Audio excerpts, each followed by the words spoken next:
सीमा और दोस्तों ओआईसी की कॉन्फ्रेंस तो हो गई। उसके ऊपर भी बड़ी लेन देन हुई है कि एक तो शायद मेरा ख्याल है जो ईरान के वजीर खारजा वो भी नहीं आए, अफगानिस्तान के वजीर खारजा भले वो भी रिकग्नाइज नहीं हुए लेकिन वो भी नहीं आए। लेकिन जो सबसे बड़ी बात थी दोस्तों, वो जो समझने की चीज है जिसको मैं समझता हूँ कि जिसको मुस्लिम दुनिया अगर रोक सकती थी तो वो रोकती, और जिसको पाकिस्तान ने भी बड़ी खामोशी से गुजार दिया है, और वो ये है जी कि जम्मू और कश्मीर में सऊदी अरब और यूएई और हांगकांग के जो सरमायाकार हैं वो क्यों आ रहे हैं। देखिए, एक तरफ तो मुस्लिम वर्ल्ड जो है वो हमारी मदद करना चाह रही है। हमारे यहाँ पे उन्होंने जनाब एक बड़ा लंबा चौड़ा एलामिया जारी किया है कि जनाब हम पाकिस्तान के साथ खड़े हैं कश्मीर के मसले के ऊपर। लेकिन दूसरी तरफ अगर आप देखें तो वहां पे सऊदी अरब और यूएई के बिजनेसमैन उस टेरिटरी में जा रहे हैं। अगर तो वो पाकिस्तान को फेवर कर सकते हैं, या ओआईसी क्या कोई इस हवाले से बात कर सकी वहां पे।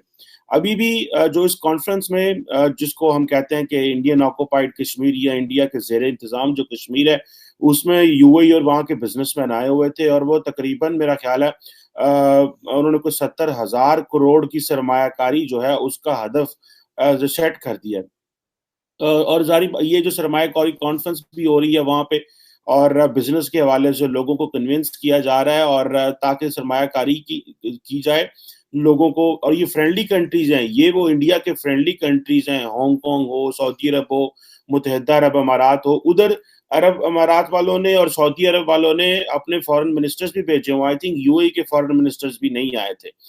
खैर एनी हो, कोई बात नहीं। यूएई नॉर्मली पाकिस्तान की इन चीजों पे नहीं आता, क्योंकि उनको पता है पाकिस्तान इतना ज्यादा डिपेंडेंट है यूएई के ऊपर कि वो जाए ना जाए इनको फर्क कोई नहीं पड़ता।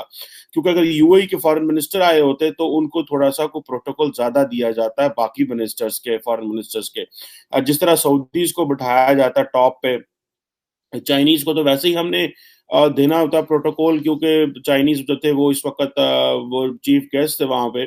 और पहली दफा किसी ओआईसी की कॉन्फ्रेंस में चाइनीज को बुलाया गया, बल्कि उसका भी rebuttal Chinese Indian foreign office ने दिया है कि जनाब मिस्टर वांग यी जो हैं वो हमारे जो कश्मीर के मसले पे क्यों बात कर रहे हैं, और ये एक इंटरनल मैटर है जिस तरह बाकी लोगों के इंटरनल मैटर है। चाइना जो है वो तो उस पर बात ही नहीं कर सकता।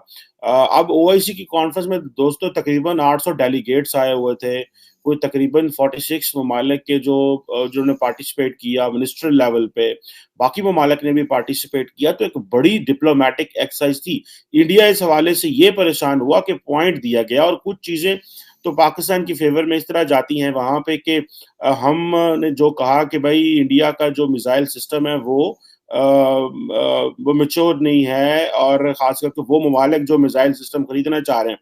तो वो मैं देख रहा था एनएसए मोहित यूसुफ साहब जो है उन्होंने एक लंबी चौड़ी ट्वीट डाली हुई है जिसमें वो बता रहे हैं कि इंडिया जो है वो इमेच्योर कंट्री है। मेरा नहीं ख्याल इन चीजों से, इंडिया के बारे में एक ट्वीट करने से, आपकी ट्वीट से जो है वो कोई फर्क पड़ेगा। क्योंकि अगर आप एक चीज को देखें कि इंडिया की जो एक्सपोर्ट्स हैं वो $400 बिलियन के टारगेट पे पहुंच गई हैं।